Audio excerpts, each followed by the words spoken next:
All right, so we're going to learn about Kublai Khan. You read about him for homework, and hopefully you just went over the worksheet balancing Mongol and Chinese ideas. But I want to reinforce some of those ideas and introduce a few new ones. So, as a reminder, Kublai Khan took over what area? And hopefully you are saying China. And if so, you are absolutely correct. Good job. So, if you remember, Genghis Khan is the what of Kublai Khan? Hopefully, you are thinking in your head, the grandfather. And if so, give yourself a pat on the back. And then his father, we know, was Tulu.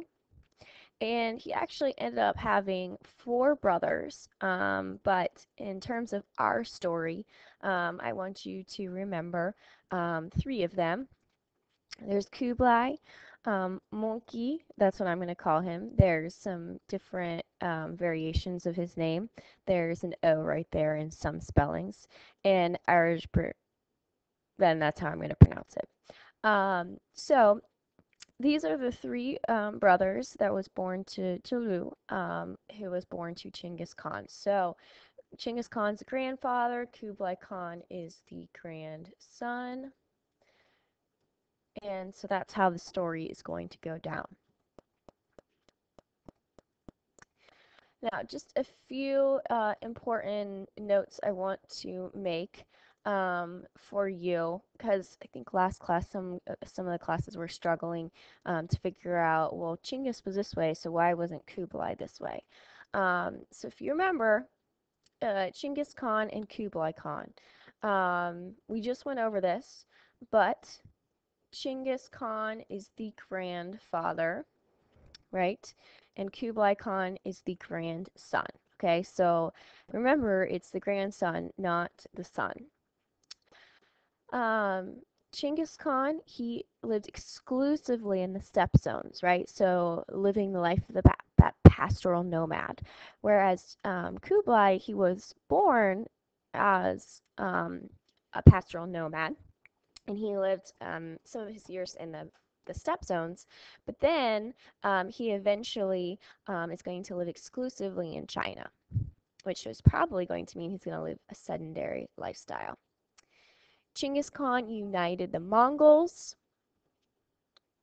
whoops, whereas Kublai expanded the empire into China. So again, Genghis united the Mongol people and Kublai expanded it, right? I think in some classes I use the example of Walmart.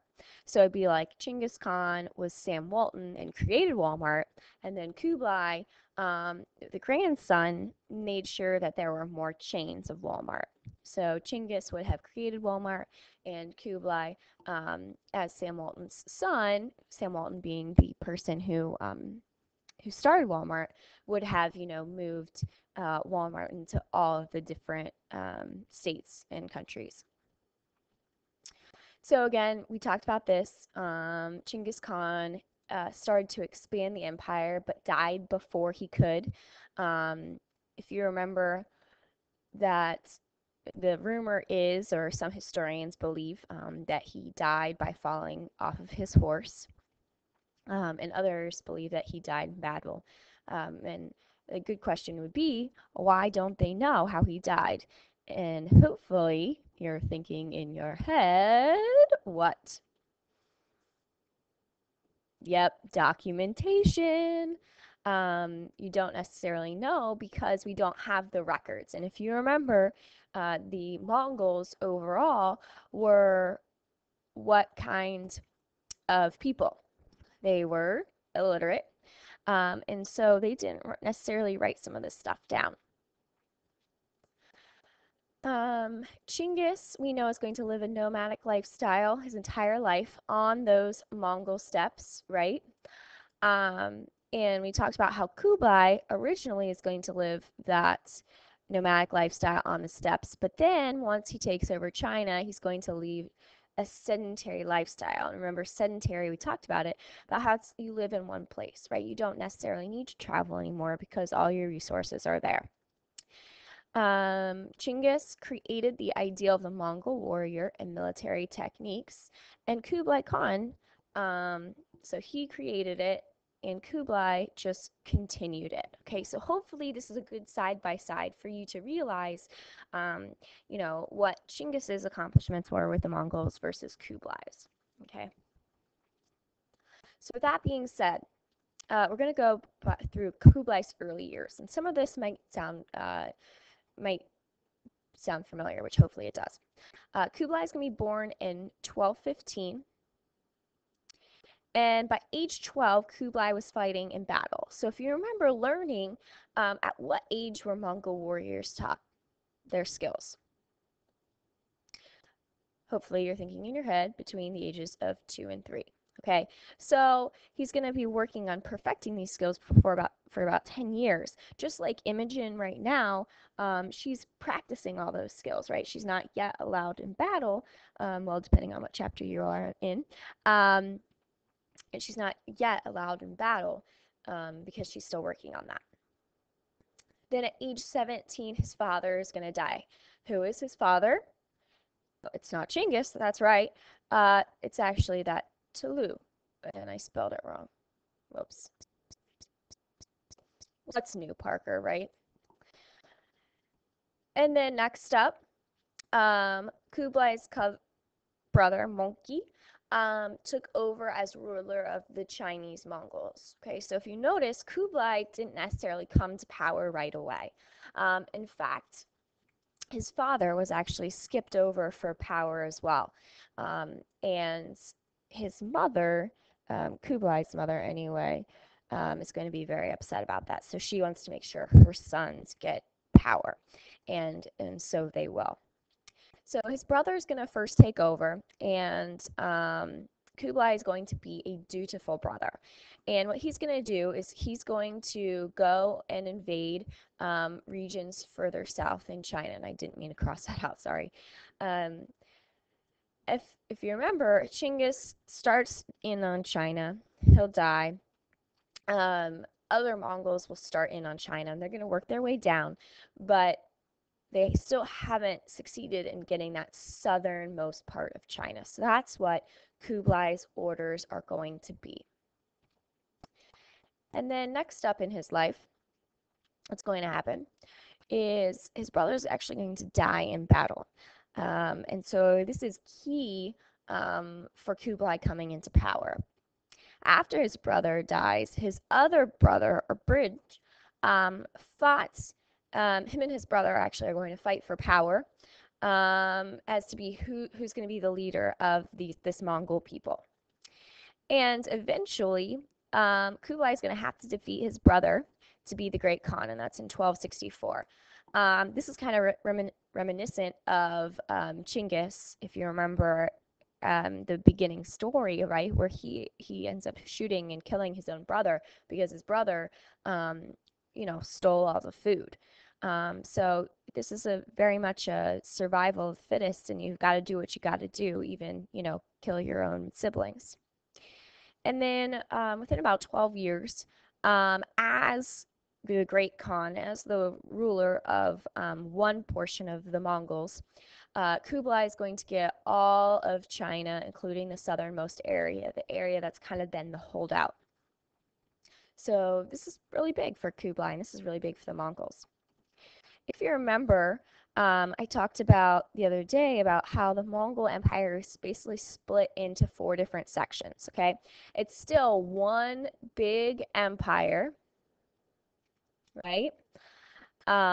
Extending into Russia, extending as far north as in India, as far south as India, I'm sorry, as far east as China, and as far west.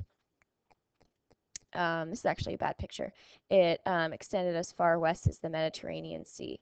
There's what you're going to see is there's very lots of different versions of this map, and I just took this one, but it does actually extend all the way to the Mediterranean Sea, according to the leading Central Asian scholars. So This is the portion that Kublai Khan is going to have control of. And if you remember, it's called the what dynasty? Oh, yes, you say, the Yuan dynasty. And then there's going to be this dynasty up here that is in the more of the Russia area in the um, northern, let's see, Central Asia area, and that's going to be called the Golden Horde. In the Middle Eastern area, the Ilkhanate, and then this Western China kind of Eastern Middle East area is the Chagatai Khanate. Okay, so these are all four, right? One, two, three. Well, that's a three. Four. These are all four parts of the Mongol Empire, but they're just ruled by four different people. Okay, so this is that section that Kublai is going to control. And in particular, if you remember me just talking about that southernmost region, it's this holdout, this southern area that Kublai is eventually going to take for the Mongol people. That's been the holdout, been hard to apply. So again, one big empire, but it's split into four separate parts. And the reason why that's going to be so good for them is because it's impossible for one person to rule this entire area. All right, so by breaking it up into four different sections, you ensure that those people are going to follow you. And if you notice, this is the largest section. So the person who has control over this section is basically like the head and are the head of all of the Mongol people. Okay, so Kublai is basically the head of the whole entire Mongol people, even these three other groups. So once Kublai takes over China, he's going to face a huge battle. Um, isn't Kublai so cute? Yay, I'm Kublai, I'm shooting an arrow. If you notice, what are these? Stirrups invented. If you notice, the horse is short and stubby, right? It makes them go faster. Not necessarily faster, but longer, right? Because they would travel about 20 to 30 miles on one horse and then, move to the next horse. Because again, they might travel anywhere between, 70 to 100 miles in a day or two. So the largest challenge was basically when Kublai took over, he brought, tens of thousands of Mongols with him. All right, but unfortunately for him, there are millions of Chinese living in China. Imagine that. Chinese living in China. Oh, that makes sense. So how do you rule this group of people who are more sophisticated than you, number one.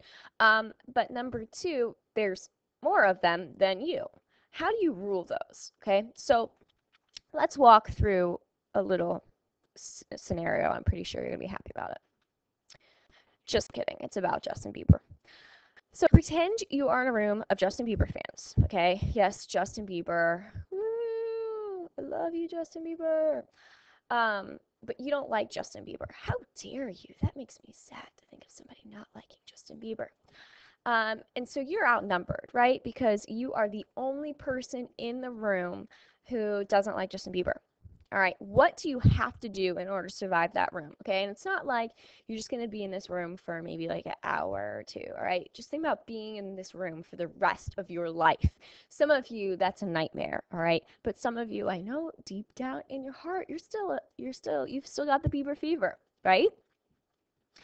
So what you're gonna be forced to do if you have to live the rest of your life, okay, in this room of Justin Bieber fans, you're gonna end up you have to adopt to liking Justin Bieber. Eventually, you're gonna say, "I heart JB," and that's a heart. Shame. You might even send him a Valentine. This being Valentine's week, and Kublai is going to be forced to do the same thing. So if you are viewed as a violent barbarian, not necessarily that you would be because you're, um, not a Justin Bieber fan, um, but if you're viewed as, somebody who's uncivilized, right, and you're taking over these civilized, sedentary people, oh, I spelled that wrong. That's a shame. Then you're going to have to legitimize yourself. and prevent a revolution by adopting their ways of life. Okay, so we're talking about maybe becoming civilized, right? Maybe, well, there's lots of examples you read in your homework. And this is going to work well for Kublai Khan. So it could also work well for you if you should ever one day find yourself in a room trapped with Justin Bieber fans. Just accept it and get the Bieber fever. So what's he going to do to respect and adapt these Chinese ways? All right. First of all, he's going to call his empire the Yuan dynasty, and the Yuan dynasty is a Chinese term. And I'm going to bring this down a little bit just so you can see that picture of that empire that I was talking about. So essentially, here we have the 1, 2, 3, 4, and see here this map, it has it going all the way to the Mediterranean. I don't know why the other one didn't. And here we have it. You can see the Yuan dynasty. And again, the person who controls this one, right, has the most power.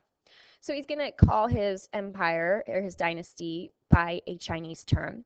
You also read about how he has designed his palace in a Chinese style, gave his children a Chinese education. If you think about it, that's so superior than a Mongol education, which is just essentially in warfare. And he's going to allow the Chinese to keep their religions, which is key. Now, unfortunately, or fortunately for them, they get to keep it. But if it's not on the preferred list of religions, then you face extra taxation. But still, this is a pretty big idea at this time where if you conquer somebody, you don't force them to be just like you. And I think the Chinese are very happy that they're not forced to become these violent barbarian people, eating meat and skinning animals. And here's that keyword, Confucius. Woo! If you remember Confucius. So when he takes over the Chinese people, it's the Song Dynasty. And if you remember the Song Dynasty, they had that idea of a bureaucracy back then. It's coming from that Confucian ideas. And then they also had that idea of a scholar official. So when he takes over the government, he sees that, hey, this is a really good way of ruling, and my way is a little bit more violent. Well, that did not come out at all. And so, I'm gonna leave these Chinese Confucian scholars to serve as my advisors. They're gonna help me rule this government. And so that goes along with this idea of that, used Chinese system of government that I was talking about, that bureaucracy, right? System of departments and agencies, which we, yes, have in the United States today, and we learned about it. And the idea of a scholar official, right? The idea of actually having intelligent people who have to take that 36 to 72-hour exam, right? That they study their entire lives for to run the government. I think that's a little preferable to people who only know how to fight. I don't know about you. And again, I said the bureaucracy and allowed the Chinese people to participate in government. And then he also created a written language for the Mongol people, which essentially was just stealing a bunch of Chinese characters or changing them just a little bit. Ah, I love you, Kublai.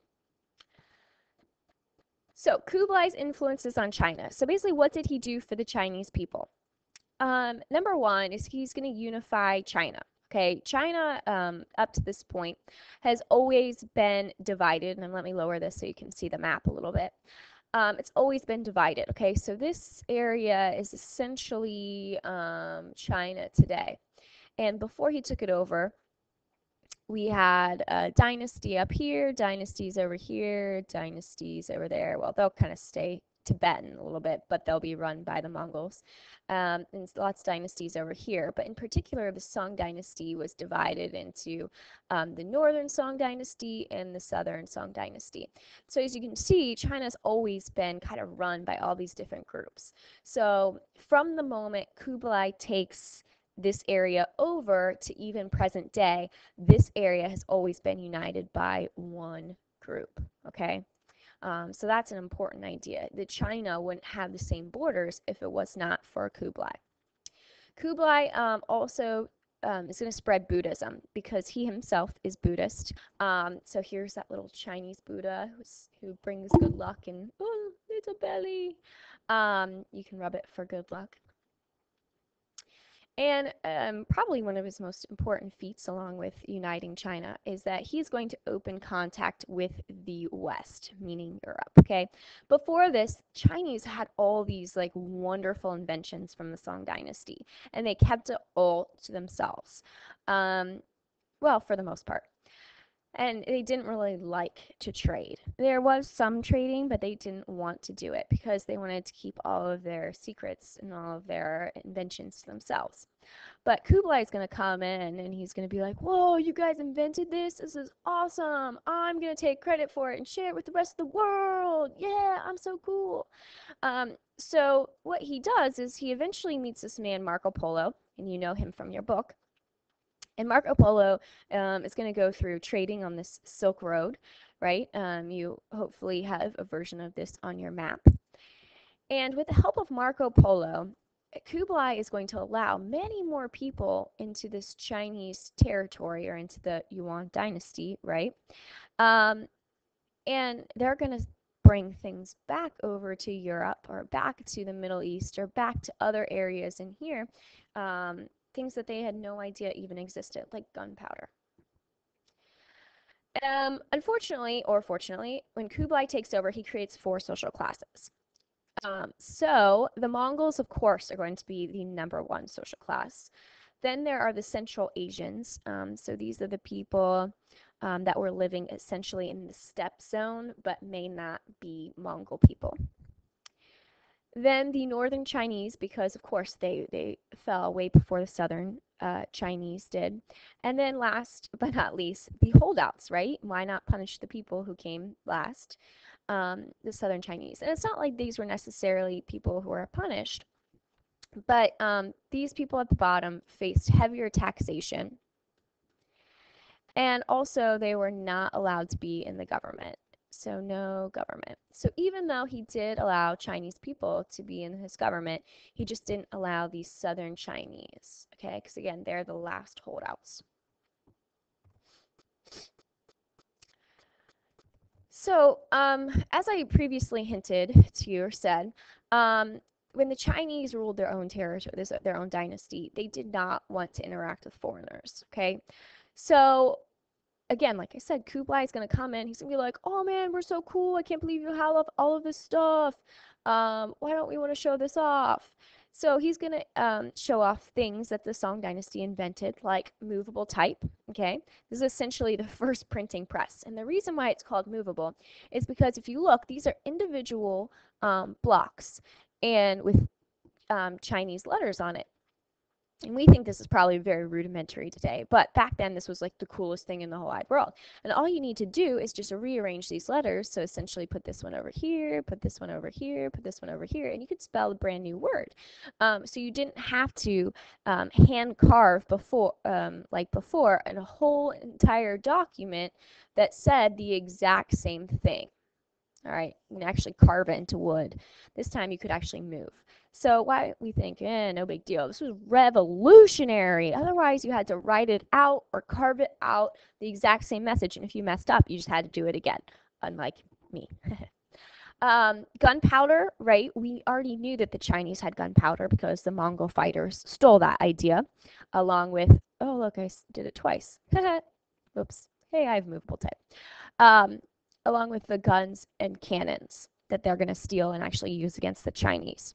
Paper currency, this is actually an example of the dynasty, which is going to come after the Mongols, but the idea of having paper money, because what they used to have before that was a metal currency, which was very heavy. Okay, imagine like if you were a trader and you had to carry it all, your pants would fall down because it was so heavy.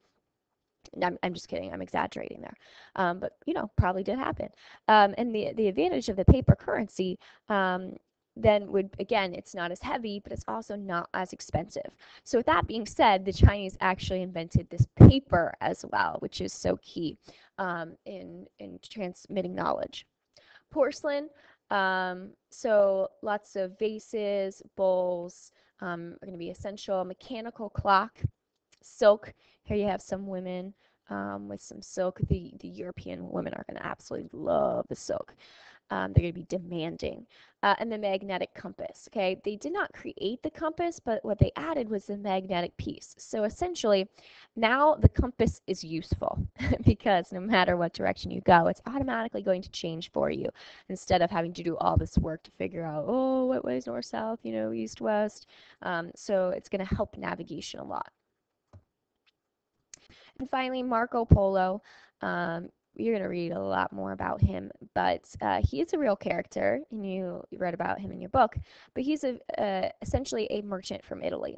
He's going to travel the Silk Road, and is going to be hired by Kublai Khan eventually to explore the Mongol Empire. So in your book, he's already there, and you might wonder, well, why is Marco Polo, this Italian merchant, in the Mongol Empire? He's actually hired by Kublai to explore the empire, which is why Imogen comes in, right, to kind of supervise him, to explore the Mongol Empire to see what is out there, because even Kublai doesn't necessarily know. Like, there's some crazy jungles, some crazy people, and Kublai wants to know what he's in charge of. And eventually he's going to return to Europe and write a book recording his travels. Um, and it's going to influence these Europeans to travel and trade with the East. So even more people are going to want to travel the Silk Road and meet with merchants from China. And so China, this is like Marco Polo is like the advertiser so much for Kublai Khan, telling everybody in Europe how great it is. And then finally, how Kublai died. His favorite wife, yes, note the word favorite, um, Chabi, is going to die along with his oldest son, Zinujin. And so basically, after that, he's going to fall apart emotionally. And he's going to start to abuse the alcohol and the food. And you might say, oh, kumis, or I think it's arag in your book, right? Um, but actually, the Chinese had their own version of alcohol. They had this system of making wine.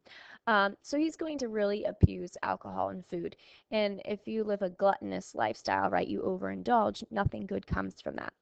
So, as the records show in your book, he's this very obese person, and he's going to not be able to battle anymore. He's going to develop gout, which is basically an inflammatory disease in your limbs, in your joints, get diabetes, and historians believe heart disease as well. And so eventually he wasted away at the age of 78. Whether, it was the diabetes complications that took him, whether it was the heart disease, the bottom line is obese is the key word. He allowed himself to get so big. And as is, key from your book, a scene of Kublai sitting down, right? Because again, he was so large. And yes, he did walk, contrary to what your book says. But once he becomes obese, he pretty much does waste away at this point. So that is Kublai Khan. And for homework, what Ms. Bolin was going to pass out is a magazine called Marco Polo, and some of you will get the actual magazine, some of you will get Xerox copies. And you're going to get basically 2 classes to read through this, and I don't mean like during class, I mean for homework. You're going to get, it's going to be assigned for 2 nights, and a series of lots of questions actually. So you have to read it and you have to answer the questions again, which is why I'm giving you so long to do it. Now, some of you, are procrastinators and you're like, oh, I'm just going to wait till the very end. It's not due next class. I'm going to wait till the very end. Okay, please don't do that because you are going to be very, very mad at yourself. So, that is all. I hope you guys learned a lot from this presentation, and I will be back on Wednesday.